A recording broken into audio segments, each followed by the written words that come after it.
নমস্কাৰ আজি এটা অপচন ট্ৰেডিং ষ্ট্ৰেটেজিৰ বিষয়ে অলপ আলোচনা কৰিম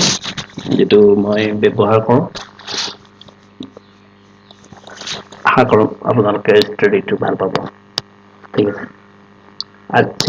আজি দিনটোৰ আলোচনা কৰিছোঁ আজি ৰানিং হৈ আছে ট্ৰেড ফাৰ্ষ্টতে আপুনি এনেকুৱা ট্ৰেড লাইন বনাই ল'ব ঠিক আছে যিটো ট্ৰেড লাইনত আপোনাৰ সাপোৰ্টটো ৰেজিস্ট্যান্সটো চেঞ্জ হৈ থাকে এটো ৰেজিস্ট্যান্স সাপোৰ্ট হ্যাঁ সাপোৰ্ট চেঞ্জ হৈছে সাপোৰ্ট আপ হৈছে ঠিক এটো ৰেজিস্ট্যান্স কমানে ডাউন হৈছে কেতিয়াবা কি হয় ৰেজিস্ট্যান্স এনেকা ফ্ল্যাট থাকে কেতিয়াবা এনেকা সাপোৰ্টটো ফ্ল্যাট থাকে তেতিয়া একেই কাম কৰে ঠিক আছে এই বিষয়ত আমি আৰু আগত ট্ৰেড পালে এটো আলোচনা কৰিম ঠিক আছে এনেকুৱা আপনি পজিশন পৰগতে ইয়াক কনফাৰ্মেশন কৰিব লাগিব এই ক্যান্ডেল ডালে এটা ব্ৰেকআউট ক্যান্ডেল আৰু এটা পুল ব্যাক ঠিক আছে এই ব্ৰেকআউট ক্যান্ডেল ডাল অহাৰ লগে লগে আপোনালোকক কনফাৰ্মেশনটো দৰকাৰ হ'ব যে এই ব্ৰেকআউটটো সাকসেস না ফেল ঠিক আছে তাৰ কাৰণে আপোনালোকে ব্যৱহাৰ কৰিব লাগিব বলঞ্জিয়া বেন স্ট্যান্ডাৰ্ড ডেভিয়েশন 1 আপোনালোকে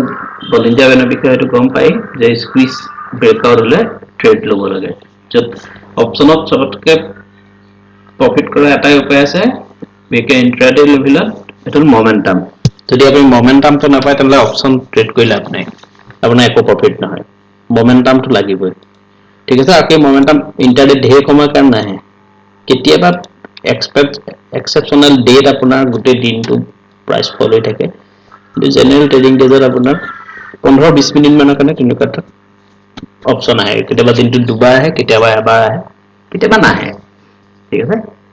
এই কনফাৰ্মেশনটো আপুনি পোৱাৰ পিছত এটো ব্ৰেকআউট হল এটো স্কুইজ ব্ৰেকআউট দিছে এল ফুল ব্যাক সদায় ফুল ব্যাক ক্যান্ডেলৰ কাৰণে ওয়েট কৰিব নালাগে কেতিয়াবা আহে ফুল ব্যাক যদি এনেকুৱা এটা লং ডজি দেখুৱায় এনেকুৱা থাকে তেতিয়া ফুল ব্যাকৰ কাৰণে ওয়েট কৰিব পাৰে ইনফেক্ট ফুল ব্যাকৰ কাৰণে ওয়েট কৰিব নালাগে ঠিক আছে এই ক্লোজত আপুনি এটো এন্ট্ৰি কৰিব এটো stop loss আৰু আপোনাৰ যেটো প্ৰফিট এইটো লেভেলত বা এইটো লেভেলত আপোনাৰ প্ৰফিট বুক হৈ যাব 1:2 ঠিক আছে এইখিনি লগতে আৰু এটা বস্তু আপোনালোকে ইয়াত কনফাৰ্মেশন হিচাপে লব লাগিব যেটো আপোনাৰ মোমেন্টামৰ কাৰণে হেল্প কৰিব সেইটো হল RSI ঠিক আছে RSI বহুতে লেভেল দিয়ে 40-60 দিয়ে 80-20 দিয়ে কিন্তু মই বহুত দিনৰ পৰা মই ব্যৱহাৰ কৰি আহিছো এটো হল আপোনাৰ 200 ডে মুভিং এভাৰেজটো প্লট কৰিব RSI 200 ডেজ মুভিং এভাৰেজৰ তলত যেতিয়া RSI টো ট্ৰেড থাকিব তেতিয়া তাৰ মোমেন্টামটো ডাউন সাইডত মোমেন্টামটো হোৱাৰ সম্ভাৱনা থাকে আৰু যদিহে ধৰিলক RSI টো 200 ডেজ মুভিং এভাৰেজৰ তলত আছে আৰু প্ৰাইস আপাৰ সাইডে ব্ৰেকআউট দিছে তেনলে সেই ব্ৰেকআউটটো মোমেন্টামটো বহুতে কম থাকিব যেটো অপশন ট্ৰেডিংৰ কাৰণে সুইটেবল নহয় ধৰিলক আজি যদি এই ব্ৰেকআউটটো যদি আপাৰ সাইডত দিলে তেতিয়া এন্ট্ৰি কৰাটো ঠিক নহব কাৰণ মোমেন্টাম নহব তেতিয়ালৈকে আমি এটো এন্ট্ৰি নকৰিম যেতিয়ালৈকে RSI 200 days moving average to cross over নকৰে ঠিক আছে আহক আমি ব্যাক সাইডে দুই এটা ব্যাক টেস্ট কৰো পিছত কালি পৰহি কি হৈছিল কন্টিনিউয়াস ট্ৰেড আহি আছে কিন্তু কন্টিনিউয়াস ট্ৰেড লৈ আছো সেম স্ট্ৰেটেজিতে লো এটো এটা ট্ৰেড ঠিক আছে এটা ষ্টুডেন্টক শিকোৱা আছিল ঠিক আছে এই দাদা দেখিছেন ট্ৰেন্ড লাইন আপনি ড্ৰ কৰিলে ঠিক আছে ইয়াৰ আপোনাৰ ৰেজিস্ট্যান্স দেখিছে সাপোৰ্ট টু কন্টিনিউয়াসলি ওপৰত গৈ আছে আৰু ৰেজিস্ট্যান্সটো কন্টিনিউয়াসলি ডাউন সাইডত আহি আছে RSI কিহত আছে বিলো 200 মানে এতিয়া আমি final Bollinger standard deviation 1 check কৰিম ব্ৰেকআউট দিছে ঠিক আছে এই ক্যান্ডেল ডালৰ লোড ক্লোজিং হোৱা একদম এক্সাক্ট ক্লোজিং পয়েন্টত এন্ট্ৰি আৰু এনেকুৱা লেভেলত প্ৰফিট এটো আপোনাৰ ষ্টপ লস ঠিক আছে কালি এটা অপশন আহিছিলে আজিও এতিয়ালৈকে বৰ্তমান এটাই আহি আছে অপশন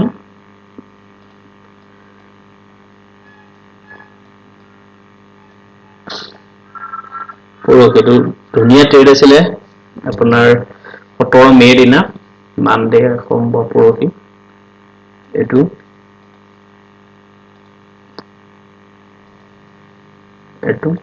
হৈছে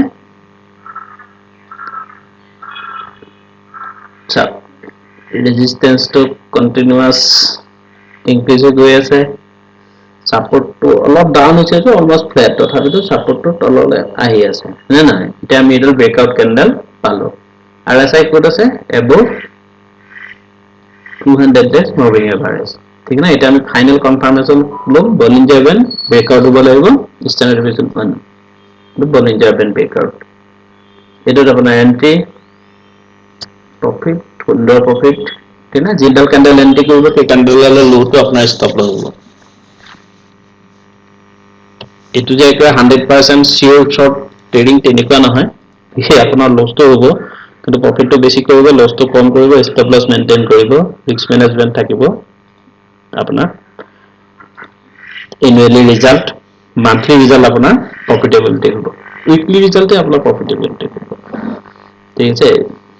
এৰিনাখন একো ট্ৰেড নাছিলে এটো মই বেলেগ এটা সেটআপৰ ট্ৰেড বনাইছিল মই আপোনালোকক সেটআপটো দেখুৱাম কিন্তু ব্ৰেক এই পজিশনটো ব্ৰেক কৰা নাই স্পিক ব্ৰেকাৰ এটো দিছিলে এটো ট্ৰেড লোৱা হৈছিল কম কোয়ান্টিটি ট্ৰেড লোৱা হৈছিল এটো বেলেগ এটা সেটআপ মই বেলেগ এটা কৰিম ঠিক আছে এৰিনাখনৰ ট্ৰেডটো চাওক ধুনীয়া ট্ৰেড ঠিক আছে এই ট্ৰেন্ডেলত ট্ৰেড কৰি গৈ আছে এটো হল বাহিছে কমান নাই বাহি আহিছে মানে এই ট্রেন্ডটো এটো নিউমেৰল হৈ গ'ল এটোটো ইয়া টাচ কৰা নাই কিন্তু ইয়াৰ ৰেজিস্ট্যান্স ইয়াৰটো আৰু ইয়াৰটোৰ মাজত গ্যাপ আছে দিছে এটো দিছে সুইং লৈ বুলি কলো হল হল নাই ইয়াৰ এটো ব্ৰেক কৰিলে এটো ব্ৰেকআউট ক্যান্ডেল এটা পুল ব্যাক দিলে ঠিক আছে RSI ক'ত আছে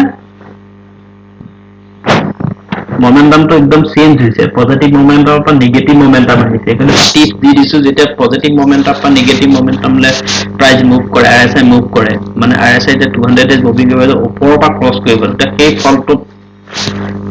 70% চান্স থাকে কি এটা বিগ মুভ হ'ব 70% 60% চান্স থাকে যে সেই মুভটো বিগ হ'ব ঠিক আছে এইটো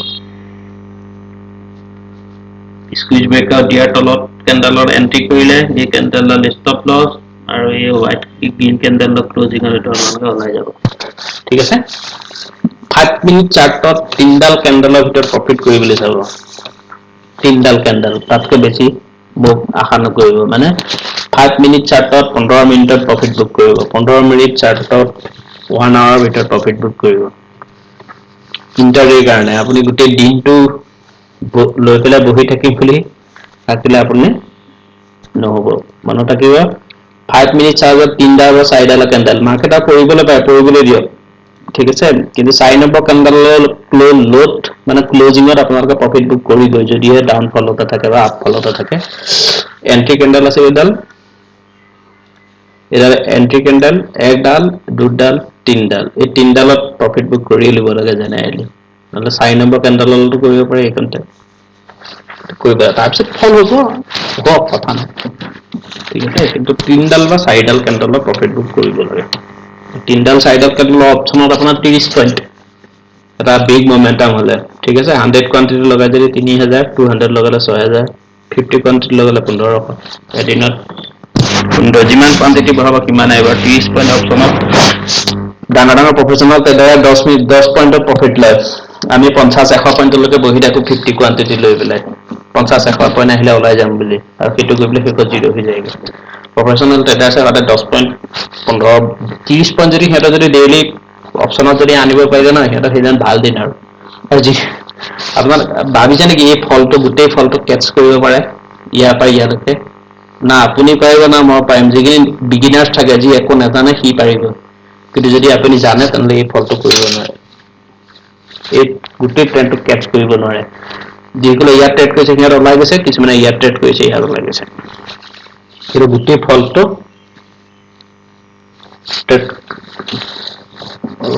ট্ৰেডটো মানে প্ৰফিট ল'ম বুলি থকাটো আশা ভুল ঠিক আছে এদিনত 30 পইণ্ট যদি আপুনি যদি এদিনত যদি অপচনত যদি ইনকাম কৰিব পাৰিলে তো আপুনি খুব কম সময়ৰ কৰ'ৰপতি বনাই যাব 30 পইণ্ট যদি এভৰিডে আপুনি কামাব পাৰে ঠিক আছে কিন্তু সেইটো আমি নহয় প্ৰফেচনেল ট্ৰেডাৰখিনিয়ে বেছি আশা নকৰা আমি যেনেকৈ কৰোঁ ঠিক আছে এইদিনাখন কোনো ট্ৰেড নাছিলে সেই চিষ্টেমৰ ট্ৰেড নাছিলে কিন্তু বেলেগ ছেটআপ আছিলে বেলেগ ছেটআপটো পিছত দেখুৱাম ঠিক আছে এইদিনাখনত ট্ৰেড নাছিলে এদিন ট্ৰেড আছিলে বাৰু এই ট্ৰেড লাইন ব্ৰেকআউট ঠিক আছে তাৰপিছত এইটো বিলো 50 এটা বলিঞ্জাৰ বেন কনফাৰ্মেশন লাগে আমাক বলিঞ্জাৰ Ben confirmation entry stop loss এডাল দুডাল তিনডাল চাৰিডাল কেন্ডেলৰ লোড প্ৰফিট বুক ঠিক আছে চাৰি বা তিনিডাল এন্টি কেন্ডেলডালক বাদ দি তিনডাল বা চাৰিডাল কেন্ডেল মনত ৰাখিব এন্টি কেন্ডেলডালক বাদ দিম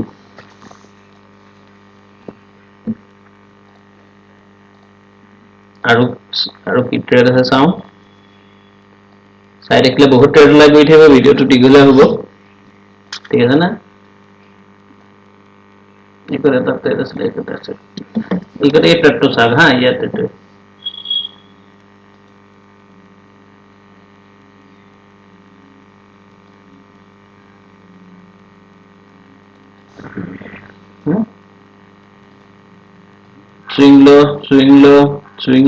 swing low এইটো ইয়াত ট্ৰেন্ড লাইনে টাচ কৰি যায় ই টাচ কৰা নাই কিন্তু এয়া দুইটাৰ মাজত গেপ আছে দেখিছে এইটো আৰু এইটোৰ মাজত গেপ আছে সেইকাৰণে এইটো ভেলিড হৈ যায় ট্ৰেন্ড লাইন যে একুৰেট যে মিলিব লাগিব সেইটো কোনো কথা নাই আপুনি এই সময়ত ব্ৰেকআউটৰ কথা আশা নকৰিব যেতিয়া ইউ ইয়াৰ ওপৰটো মেইনটেইন কৰি ডাউনত আহিবলৈ আৰম্ভ কৰিব তেতিয়া আপুনি চাব পাৰে আৰু এইটো ট্ৰেডটো ঠিক আছে make on the breakout today adal breakout candle upper candle RSI key below 50 মানে এটা confirmation এইটো confirmation squeeze candle breakout হোৱা candle অলপ বা entry কৰিব candle এডাল entry হৈ গ'ল 1 2 3 4 sign up candle অলপ low profit বুকে stop loss entry candle অলপ for stop loss লগাই দিয়ক বা breakout candle অলপ ওপৰটো stop loss লগাব পাৰে এন্টি কেন্ডেলডালৰ ওপৰটো ষ্টপ লছ লগাব পাৰে ঠিক আছে মই এইটো 100% একুৰেসি বুলি কোৱা নাই এইখিনি ট্ৰেড সেটআপ হৈ আছে ৰেগুলাৰ ফটো সেটআপৰ ট্ৰেড আহি আছে কিন্তু ইয়াতো ফল হয় এখানে ষ্টপ লছ ষ্ট্ৰিক্ট মেইনটেইন কৰিব শ্বেয়াৰ মাৰ্কেটৰ কোনো একুৰেট নাথাকে ঠিক আছে এই ট্ৰেডটো সব মই আপোনাক ট্ৰেড দেখাইছো এইটো ফ্ল্যাট আছে ঠিক আছে এইটো ফ্ল্যাট আছে support to flat আছে না support level এ পাই আহিছে resistance to resistance to flat আছে support to কমান না increase আহি আছে হয়নে এডাল হৈ গল breakout candle ইহে গলে এডাল breakout কৰিলে above কি 20 day moving এ বাঢ়ে যেটা আমি ফাইনাল কনফার্মেশন লম বলিঞ্জাৰ বেন স্কুইজ ব্ৰেকআউট হৈছে নাই বলিঞ্জাৰ বেন স্কুইজ ব্ৰেকআউট ইয়াতে দিলে কিন্তু আপোনালোকে ইয়াত এন্ট্ৰি কৰিব নালাগে तो यार एंट्री करवाना अपनी ए2 सिस्टम ई लेवल टू एंट्री करो ए2 अपना स्टॉप लॉस ए लेवल टू एंट्री ठीक আছে ইয়াৰ পিছত অলপ সময় ৰখিব লাগিল আজি বা সাইডাল কেন্ডেলৰ প্ৰফিট বুক নহল যেতিয়া আৰু এটা আপুনি কষ্ট কজলাই যাওক বা অলপ যদি ধৈৰ্য ধৰিলে হয় তো প্ৰফিট আহিলে এইটো জেনেৰেলি কষ্ট কজ সাইডাল কেন্ডেলৰ তেতিয়া প্ৰফিট বুক নহল মই কষ্ট কজলাই গৈছিল ঠিক আছে এন্ট্ৰি কৰি দিব 1 2 3 4 এটা লাইনৰ এটা কষ্ট কৰা গুছি গৈছিল ৰখি থকা নাছিল আৰু এই প্ৰফিটটো মই ল'ব নোৱাৰিলো আপোনালোকক ৰখি থকাটো ভুল মানে কাৰণ আমাক মোমেন্টাম লাগে যদি ব্ৰেকআউটৰ পিছতে যদি মোমেন্টাম নাহে তেনেহলে ভাবিব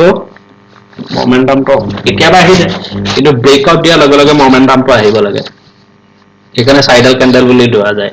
5 মিনিটৰ ক্যান্ডেলত যদি ব্ৰেকআউট দিছে তেন্তে 15 মিনিটৰ ক্যান্ডেলকে যদি মোমেন্টাম আপোনাৰ নাথাকে তেনেহলে হেতু নহয় 5 মিনিটৰ ক্যান্ডেলৰ ব্ৰেকআউট দিলে তিনডাল ক্যান্ডেল 5 3 15 মিনিটলৈকে হি মোমেন্টামটো কন্টিনিউ থাকিব লাগে ঠিক আছে 15 পৰা 20 মিনিটলৈকে আৰু সেই 15 পৰা 20 মিনিটৰ ভিতৰত অপচনত আমি প্ৰফিট ট্ৰেডিং কৰি ওলাই গুচি যাব লাগে আমি গোটেই দিনটো অপশ্যন এটা লৈ পেলাই বহি পেলাই গোটেই দিনটো আমি কপিয়া পিটিত বৰশী বোৱা নিচিনাকে মাছ উঠিবকে বহি থকাটো কোনো যুক্তিসংগত নহয় ঠিক আছে যদি আৰু এটা টিপছ এটা মই দি দিছো অপশ্যন ট্ৰেডিঙত যিদিনাখন এনেকৈ ডাঙৰ গ্ৰেপ আপ দিয়ে হয়নে গ্ৰেপ ডাউন দিয়ে সেইদিনাখন অপশ্যন ট্ৰেড কৰিব ট্ৰেডটো কৰিবই লাগিব আৰু যদি কৰে একদম কম প্ৰফিট ল'বলৈ আশা কৰিব ডাঙৰ মুভৰ আশা নকৰিব ঠিক আছে কৰে আৰু কেতিয়াবা কি হয় যদি কিবা নিউজৰ কাৰণে যদি মাৰ্কেট গ্ৰেপ ডাউন দিছে কিবা এটা নিউজ ঠিক আছে সৰু সুৰা নিউজ বা কোনোবা এটা ষ্টকৰ কাৰণে তেতিয়া আপুনি অপজিট ডাইৰেকশ্যনত ট্ৰাই কৰিব ধৰি লওক ৰিলায়েন্সৰ কিবা এটা বেয়া খবৰ আছে সেইকাৰণে ৰিলায়েন্স ডাউন হৈ যোৱাৰ কাৰণে নিফটি ক ধৰি লওক 100 পইণ্ট ডাউন কৰাই দিলে